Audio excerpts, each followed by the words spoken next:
তারপরে সম্মান আল্লাহ তাআলা কইছেন না, আনিশ করলি ওয়ালি ওয়ালিদাই, আমরা রাসূল রে আনছেন আল্লাহ, তোমার আমার পর রাসূলের এই শুকরিয়া আদায় করো, এই কথা আল্লাহ কইছেন। আনিশ করলি আমার শুকরিয়া আদায় করো, ওয়ালি ওয়ালিদাই, এরপর পিতামাতার শুকরিয়া আদায় করো।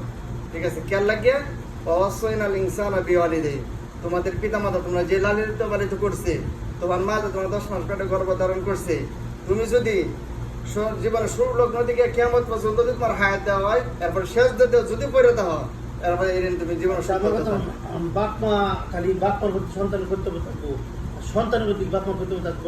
সন্তানের প্রতি কর্তব্য কি? আপনার সুশিক্ষিত শিক্ষিত করা, ইনি পর্যন্ত সম্পদ যে দিতেই এটা কোনো দিচ্ছে না। আমার কথা শোনেন, একদিন মসজিদের মনে করেন আমি সম্পদ কামাই কাছে বাবার নামে লিখে দিছি, পরে মনে করেন আমরা 10 ভাই দেখে দিল, বাবা চাইতেছে না, একজন আগে মাস দিচ্ছে আমি তার সময় সময় দিতাম না, তোরা কিছু দিলাম, এটা বাপের ইখতিয়ার। বাপের ইখতিয়ার না। শরীয়তের মধ্যে আছে, যদি কোনো পিতামাতা ইচ্ছাকৃত ভাবে কোনো এই 4টা সন্তান, হাদিসের মধ্যে আছে 4টা সন্তান একজন লোকের যদি ইচ্ছাকৃত ভাবে যে কোনো ছেলেরা ঠগায়, ইচ্ছাকৃত ভাবে, বা ধরেন আপনারা সম্পদ বেশি দিল, হেরা কম দিল ইচ্ছাকৃত ভাবে, বা একসাথে খাইতেন বসে আপনার পাতনা 2টা বছর টোটা বেশি দিচ্ছে ইচ্ছাকৃত ভাবে, হেরা দিছে না, এটা কিন্তু জুলুম করে, এটা সে গুনাহগার। আর যদি অন্তরে মুহাব্বত থেকে কোনো ছেলের আল্লাহ তাআলার মাধ্যম থেকে যে আলাদা একটা, সব ছেলের প্রতি কিন্তু সব রকম একটা টান থাকে না, আলাদাভাবে একটা মহব্বত আল্লাহ তাআলা দেয়, যার প্রতি একটু আকর্ষণ থাকে বেশি, মনের মহব্বতে দিলে মহব্বতে যদি একটা গুছে টোকা তারা বেশি দেয় ভিতর থেকে, যদি 200 কম করে এরকম কোন মন মানুষের তার ভিতরে না থাকে, তাহলে সে গুনাহগার হবে না। আচ্ছা 200 তুমি বলে কি গো, সে আল্লাহ তাআলার কাছে দাবি করতে। এইটা নিয়ে একদিন বলি আমরা যে মসজিদের মধ্যে করে ইমামে আছে না, সরাসরি করতে দেন আপনাদের খালি, আমি এই ইমামের সম্পত্তি আছে, আমি নিজেও কইছি। আরেকটা কথা, সন্তানের খালি আপনার দায়িত্ব পালন করবো, আপনার সন্তানের জন্য সবসময় কাটে দায়িত্ব পালন করাইবেন, কিন্তু আপনারও সন্তানের দায়িত্ব আছে। এখন এটা কি বুঝাইছে? হ্যাঁ, আপনার ডাইরেক্ট কইছে এটা কথার কথা, এই বয়ান কোন দিকে আমি নিজেও করছি।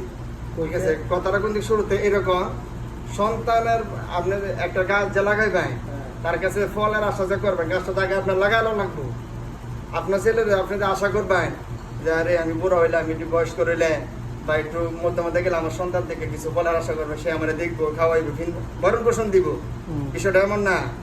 আপনি যে তারা সুশিক্ষিত না করলেন না, সুশিক্ষিত করলেন না, তারা শিক্ষা দিলেন না, দিনে শিক্ষা দিলেন না, দিনে জ্ঞান তারা শিক্ষা দিলেন না, সে তো আপনার বড়ই, আপনার মর্মটা কি বুঝবো? আচ্ছা ধরেন কিছু লেগে তার শিক্ষা দিলাম, একটা কথা মনে করেন আমি সারা বছরে মনে করেন 20 বছর বাপ মারে খাওয়াইয়া খামা করে খাওয়াইলাম, পরে কুঁড়া দিলাম, আমি এটা দিছি, এটা দিছি, পরে বাপ মন আমার কিছু দিল না, আমি বাপ মার করে আমি তোর এটা খাওয়াইছি, এটা খাওয়াইছি, এটা কি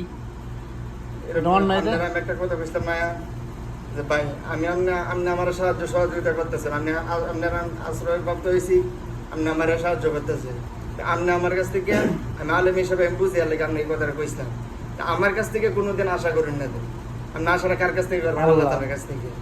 আপনি আমার সহযোগিতা করতেছেন, এটা বিনা ওটা আপনি আল্লাহর কাছ থেকে, আল্লাহ তাআলা আপনাকে দিবেন।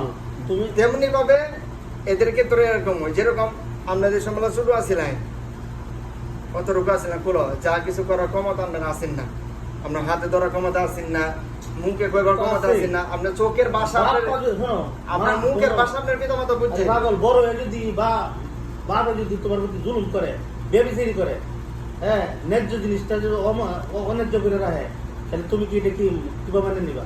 তাহলে কি পাগল হবে না তার?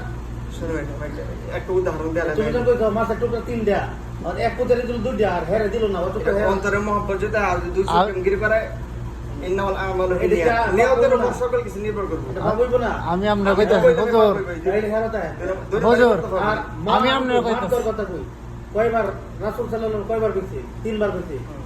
মার বাপের ক্ষেত্রে কইছে 2 বার, একবার কইছে, একবার সৌদি রামন তো আচ্ছা তো একবারই কইছে, কইছে উম্মি অর্থ কি মা, কেন লাগে কইছে? হ্যাঁ কেন লাগে কইছে? লাস্ট কইছে আল্লাহ রো এন্তা বাবা, কেন লাগে কইছে? হ্যাঁ কেন লাগে কইছে? এটা ছেড়ে কইছে, কেন লাগে কইছে? মা পেটের মধ্যে বেশি হামালাত উম্মুহু ওয়াহানান আলা, এটা ওয়াহানাদের পাতনতে পেট, ওয়াহানান আলা ওয়াহান ওয়াফি সালু, মাসের পর মাস তোমার পিতামাতা, তোমার মা গর্ভধারণ করছে, যার কারণে পিতামাতার হক আল্লাহ আমি আপনার কইতাছি আচ্ছা আপনার দুজনের একটা কথা ফায়দা কইলা এটা বুঝুন যে তোদের দিয়ে একটা আমরা- আমার ঘুমই মনে যায় আল্লাহর ওলি শুনেন একজন আল্লাহর ওলি একটা ঘটনা কিতাবের মধ্যে উল্লেখ করছে একটা সন্তান আর ছেলে কইতাছে একদিন বাপ আর ছেলে ঘরের মুখের মধ্যে বসে রয়েছে ঘরের মুখের মধ্যে বসে রয়েছে তখন বাপের সামনে এবার বসে বাপ পিছনে এবার বসে পিছনে আমার বাপ আমি এবার বসে রয়েছি এমনি ঘরের সামনে একটা গাছের মধ্যে একটা কাক বসে রয়েছে কাক তখন সন্তানে ছেলেটা ছোট মানুষ বাবা এদিকে আব্বা এটা কি বাবা এটা কাক যেটা কইতে বাবুল লেগেছেন বাপে জুলুম আচ্ছা, আমার উদাহরণটা বলে বলতে পরে আপনার কই ওটা তো প্রথম যে ওয়াজ করে গেছে আচ্ছা বলুন না ভাই প্রথম দিলে বউটা বনে বনে করে খাওয়া খাওয়া খাওয়া আমি একদিনকে দিন জানা এই যে বাবুল এই যে বন্ধের মধ্যে বাইরে মা এই কেউ খাইয়া রাস্তার মধ্যে বই দিচ্ছে ভাই আচ্ছা এটা আমি কইতাছি না আচ্ছা, আমার উদাহরণ